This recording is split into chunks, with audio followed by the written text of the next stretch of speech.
आप सभी को नमस्कार दोस्तों, मैं हूं जगन्नाथ मिश्रा और हमारे YouTube चैनल पे आप सभी का बहुत बहुत स्वागत है। दोस्तों, जैसा कि आप सभी जान रहे हैं, हमारे देश में अपितु पूरे विश्व में कोरोना जैसी भयानक महामारी ने तबाही मचा दिया। और इस तबाही में अगर कोई हमारे साथ में दिखा, हमारे देश के साथ में दिखा, तो वो हमारे डॉक्टर्स की टीम रही, पैरामेडिकल स्टाफ रहा और इसके साथ में पुलिसकर्मी। जैसा कि लॉकडाउन लगा उसको फॉलो करवाना, लोगों को समझाना, नई गाइडलाइंस आती थी उसको पालन करवाना, तमाम सारी परिस्थितियां हमारे देश में बनी और उसका जमकर सामना करने वाले हमारे ऐसे corona warriors doctor Chandrabhushan Nath Tripathi ji हमारे साथ में जुड़े हुए हैं, जो कि प्रमुख अधीक्षक जिला चिकित्सालय अयोध्या में कार्यरत हैं। सर, हमारे चैनल पे आप जुड़े हुए हैं, हमारा बहुत बहुत स्वागत है। बहुत बहुत धन्यवाद। सबसे पहले मैं ये जानना चाहूँगा सर कि आपने इस ऐसी परिस्थिति को इतने अच्छे ढंग से संभाला। जब आपने पढ़ाई बचपन में आप कर रहे थे, आपने +2 पास किया होगा, उसके बाद में डॉक्टर्स की पढ़ाई की, डॉक्टरी लाइन में आप जाना चाहे, ऐसी स्थिति आपने सोचा था कि कभी आ सकती है? ऐसा विचार तो नहीं था जी, लेकिन बीच बीच में 100 साल 50 साल बाद ऐसी बीमारियां आती रहती हैं जी, तो ऐसा नहीं कोई नहीं आएगी, लेकिन कोरोना जैसी आएगी इसकी परिकल्पना नहीं थी जी, लेकिन जैसे कि इस देश में कंजक्टिवाइटिस को तो आप लोगों ने भी देखा होगा, इंसेफ्लाइटिस को आपने भी देखा होगा, लेकिन एक ज़माने में जिसे तामून लोग बोलते थे, प्लेग की महामारी थी, गांव गांव नष्ट हो जाते थे। उसके पहले डायरिया से ही लोग मर जाते थे लाखों की संख्या में। तो कभी भी कोई ऐसी परिस्थिति आ सकती है, क्योंकि शरीर है तो शरीर जनित बीमारियां भी आती रहती हैं। जी सर, बचपन में आप पढ़ाई करने के बाद में सफलता की पहली सीढ़ी आपकी क्या रही सर? कहाँ से आपकी शुरुआत हुई सर्विस में पढ़ाई के साथ साथ? देखिए, मैं बस्ती ज़िले में मैंने हाई स्कूल किया था जी, और तत्कालीन बस्ती जो आज का 3 जनपद के बराबर है जी, उसका मैं सर्वाधिक अंक प्राप्त किया था। जी, हमारे गोंडा जिले में कोई हमारे इतना अंक नहीं प्राप्त किया था जी। तो ऐसी परिस्थितियों में मुझे आकलन था कि मैं जिस भी विधा में जाऊंगा सेलेक्ट हो जाऊंगा। इंटरमीडिएट के बाद में प्रयाग विश्वविद्यालय गया जी, और बिना कोई कोचिंग के हमने पुस्तकों से तैयारी की जी, और मैंने उस कालखंड में जो पूरे देश का सबसे अच्छा कॉलेज केजी मेडिकल कॉलेज है उसमें मेरा एडमिशन हो गया, क्योंकि समाज सेवा की एक चिंता थी जी, कि समाज सेवा का सबसे प्रमुख माध्यम है चिकित्सा जी, उससे ज़्यादा श्रेष्ठता के साथ किसी भी क्षेत्र में रह के कोई सेवा नहीं की जा सकती जी। तो मैं वहाँ रहा। उसके बाद MBBS करने के बाद पब्लिक सर्विस कमीशन से मेरी नियुक्ति हुई। मैं बहराइच जनपद में एज ए मेडिकल अफसर ज्वाइन किया जी। लेकिन बहराइच में मैं ऑर्थोपेडिक सर्जन रहा, जिला चिकित्सालय सुल्तानपुर में, जौनपुर में, जिला चिकित्सालय बस्ती, इन जिलों में मैं ऑर्थोपेडिक सर्जन के रूप में हमने सेवा की जी। और जिला चिकित्सालय कई जगह सर आपने कार्य किए, जिला चिकित्सालय बस्ती में और यहाँ अयोध्या में प्रमुख अधीक्षक रहा जी। और इसके पूर्व में उन्नाव और सुल्तानपुर में मुख्य चिकित्सा अधिकारी भी रहा हूँ जी। इन सब पदों पर मैंने कार्य किया है जी। सर, इस कार्य के दौरान जब से आपने ज्वाइन किया और आज तक इतनी भयानक स्थिति आई, कभी आपने इसका आकलन किया था? नहीं, हमारे सर्विस पीरियड में तो ऐसी स्थिति नहीं थी। हम लोग ऐसा सोच नहीं सकते थे कि इस तरह की स्थिति उत्पन्न होगी, सारी व्यवस्थाएं ध्वस्त करनी पड़ेंगी, विद्यालय बंद हो जाएंगे, सारे मार्ग परिवहन सब बंद हो गया। इवन देन हमारे चिकित्सालयों में मैं कोरोना के द्वितीय कालखंड में मैं जिला चिकित्सालय अयोध्या में ही था, कोई मरीज नहीं भर्ती होता, केवल कोरोना से भरा हुआ था हमारा अस्पताल, जबकि हमारा नॉन कोरोना हॉस्पिटल था जी।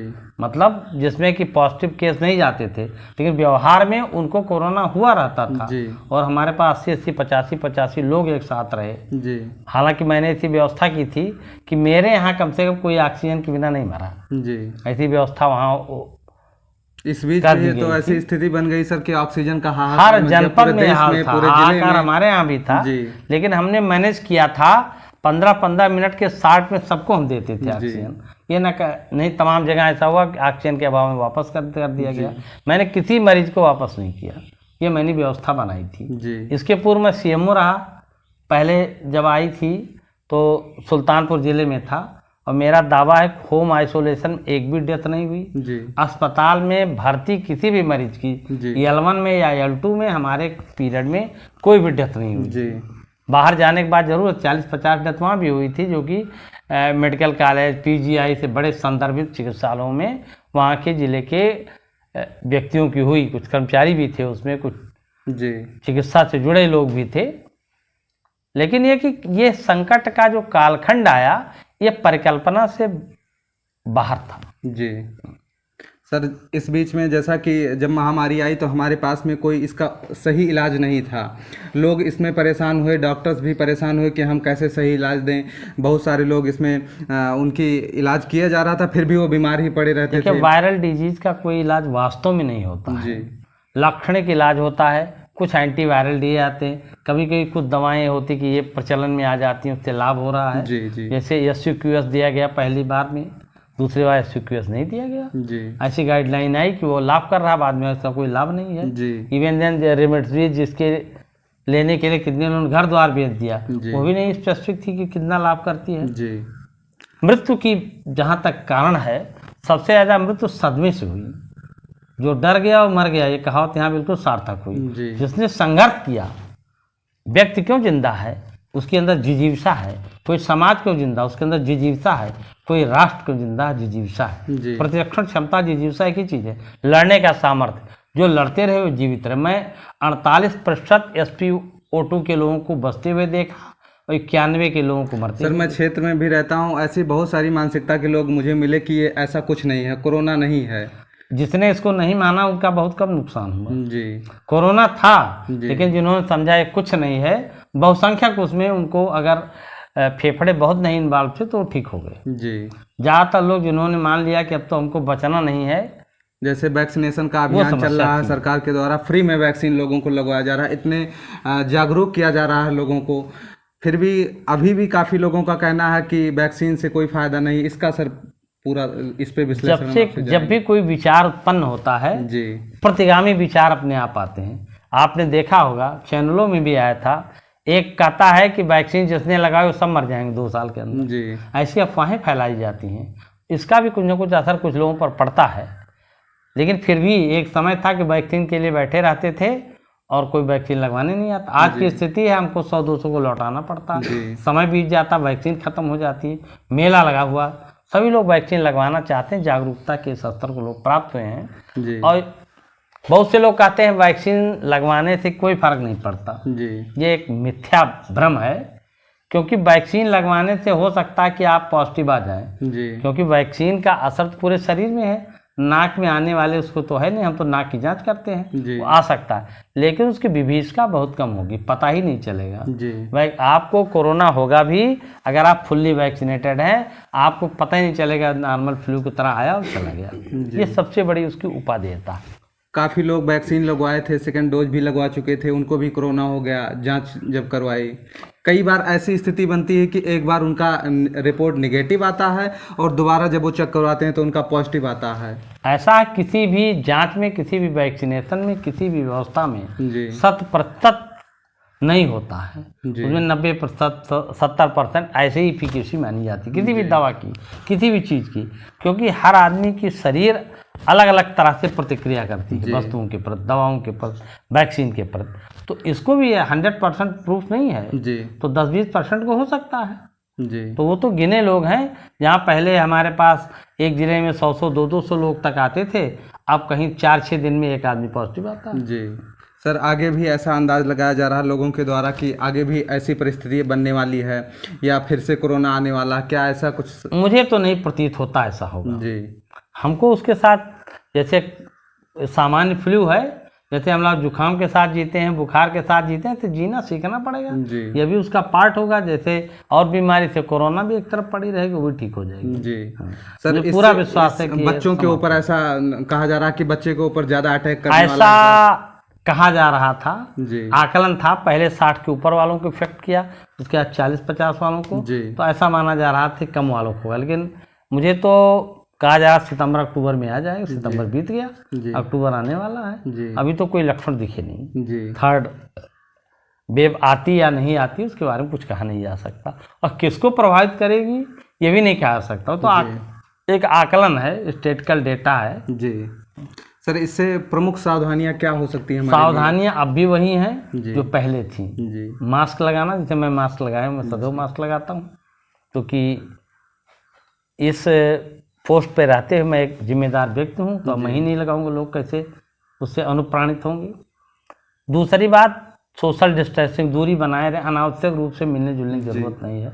भारतीय संस्कृति की तरह हाथ जोड़िए प्रेम से, किसी हाथ मिलाने की आवश्यकता नहीं है, भीड़ भाड़ में बहुत जाने की आवश्यकता नहीं है अगर कोई बहुत इमरजेंसी न हो। और दूसरी बात जो है, हाथ धोते रहिए, सैनिटाइजेशन कोई ज़रूरत नहीं, दारू लगाने की कोई आवश्यकता नहीं, हर 2-3 घंटे बाद वो कर लीजिए। मेरा व्यक्तिगत अनुभव, शाम कुछ लोगों को ऐसा सर कहा जाता है कि जो लोग दारू पी लेते हैं उनको कोरोना नहीं होता, ऐसा नहीं कुछ है बातें सर? ऐसा कुछ नहीं है। दारू मांगता है, लेकिन ये तो अंदर में जहाँ दारू और जगह यहाँ तो नहीं है जी, वो दारू ही है, वो अल्कोहल है जी, जो सैनिटाइजेशन के रूप में आती है प्रयोग में। इसका मतलब नहीं कि दारू पीने वालों को इफेक्टिव हो, जी, नहीं है, ऐसा कुछ नहीं है। जी, ये भी भ्रम है, क्योंकि दारू पीने से इम्यूनिटी घटती है, इम्यूनिटी अगर घटी तो अटैक होगा। आप कमज़ोर पड़े तो दुश्मन आप पर आक्रमण करेगा, आप मजबूत हैं, आप पर कोई आक्रमण नहीं कर सकता। मोदी जी के ज़माने में किसी की हिम्मत नहीं है कि भारत की तरफ देख ले। जी, तो सक्षम बनाने के लिए ज़रूरी है कि आप प्राणायाम करें, आप जो है भोजन शैली में पौष्टिक वस्तुओं को ग्रहण करें, जी, और ऐसी चीज़ें जो नशाखोरी की चीज़ें हैं वो आपकी इम्यूनिटी को घटाती हैं, उनको समाप्त करें, जी, तभी आपकी इम्यूनिटी बढ़ी रहेगी। और दूसरी बात, सोशल डिस्टेंसिंग है, हाथ धोते रहिए, बाकी मास्क लगाइए, जी, अनावश्यक रूप से भीड़ भाड़ से बचें। जी, भाई यही प्रमुख चीज़ें हैं। अगर आपको कभी होता है, आपको ज़रा भी डाउट होता, योग्य चिकित्सक से संपर्क करें जी, और उसका उनके चिकित्सीय ज्ञान का लाभ उठावें और सम्यक निदान हो, सम्यक इलाज हो। जी। दोस्तों, अभी तक आप सभी डॉक्टर चंद्रभूषण नाथ त्रिपाठी जी को सुन रहे थे, जो कि प्रमुख अधीक्षक जिला चिकित्सालय अयोध्या में कार्यरत हैं। आप सभी ने सुना कि कैसे हम सभी को बचना है, कैसे इस बीमारी से बचना है, कैसे वैक्सीन लगवाना है। मेरा यही आप सभी से अपील है कि एक्सपर्ट की सुनिए और सही चुनिए, जो भी आप सभी के हित में फैसला है, और इस बीमारी से बच के रहना, क्योंकि आप सभी ने देखा कि 2 साल में हमारे साथ में कैसी परिस्थिति बनी। इसलिए जितना हम बच के रहेंगे और अपने आत्मविश्वास को बढ़ाकर रहेंगे, उससे हम इस बीमारी से बच सकते हैं। आप सभी इस वीडियो को ज़्यादा से ज़्यादा संख्या में शेयर कीजिए, ताकि अगर आप जागरूक हुए हैं, आप जानकार हुए हैं इस बीमारी से बचने के लिए, तो अगले को भी इसका मौका मिल सके जानकारी लेने के लिए। सर, हमारे साथ जुड़े और आपने इतना अच्छा सबको समझाया, इसके लिए आपको बहुत बहुत धन्यवाद। ठीक, धन्यवाद।